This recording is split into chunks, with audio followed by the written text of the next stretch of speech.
कार्यकर्ताओं को या अन्य एमएलएस को वेट नहीं देते, उनका समय पर काम नहीं करते हैं, तो उसको लेकर के मेरी नाराजगी थी।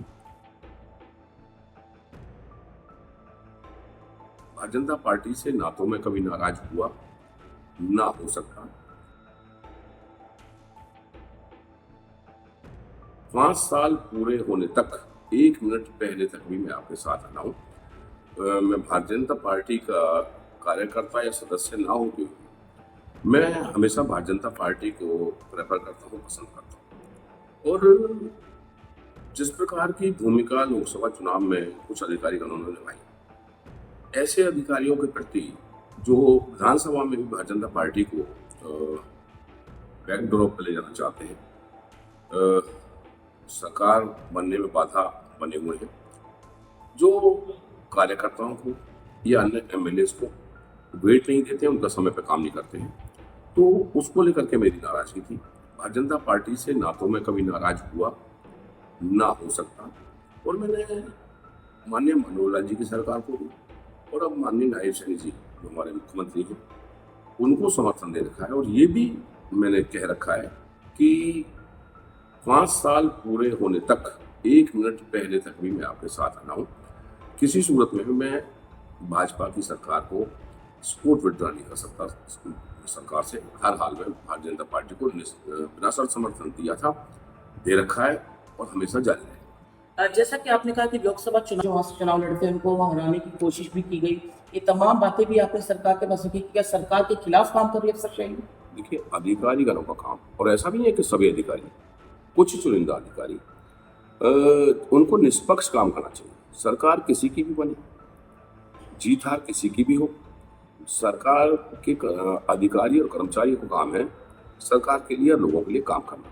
तो उन लोगों को किसी तरह की राजनीति में नहीं आना चाहिए, उनको बचाव करना चाहिए ऐसे कोई बयानबाजी से या इस तरह की जो इन्वॉल्वमेंट उनकी इसमें होती है। तो मेरा केवल एक ही मानना था कि भाई किसी भी हाल में चुनाव तो आने वाले समय में होगा, तय होगा कि भाई कौन बनता है, किसकी सरकार बनती नहीं बनती, लेकिन अधिकारीगणों का काम है जो सरकार है उसके साथ काम करना, निष्पक्ष रूप से काम करना, ये मेरी जो मांग थी। जैसे ये बात भी सामने आई थी कि आप शायद सरकार से समर्थन वापस ले सकते हैं, इसका मतलब आप डटकर खड़े हैं अब सरकार के साथ? देखिए, मैंने ये नाराज़गी कुछ अपने सदस्यों के साथ व्यक्त की थी और कहीं न कहीं से ये मीडिया के पास भी चली गई।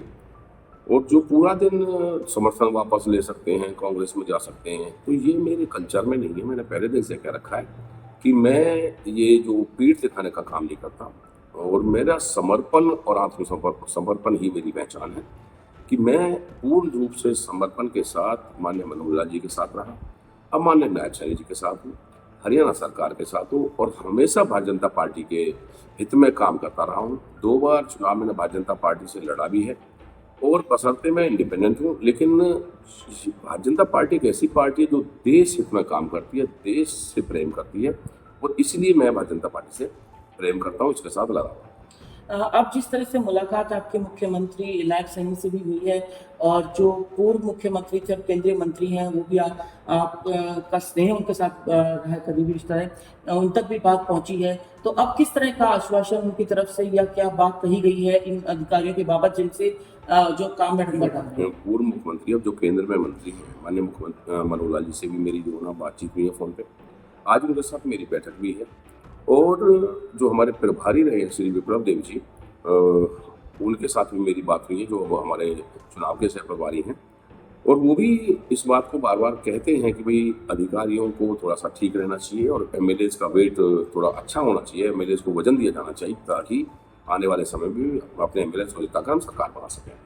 और माननीय ज्ञानचंद गुप्ता जी ने भी हमेशा, चाहे वो किसी पार्टी के एमएलए है, उनको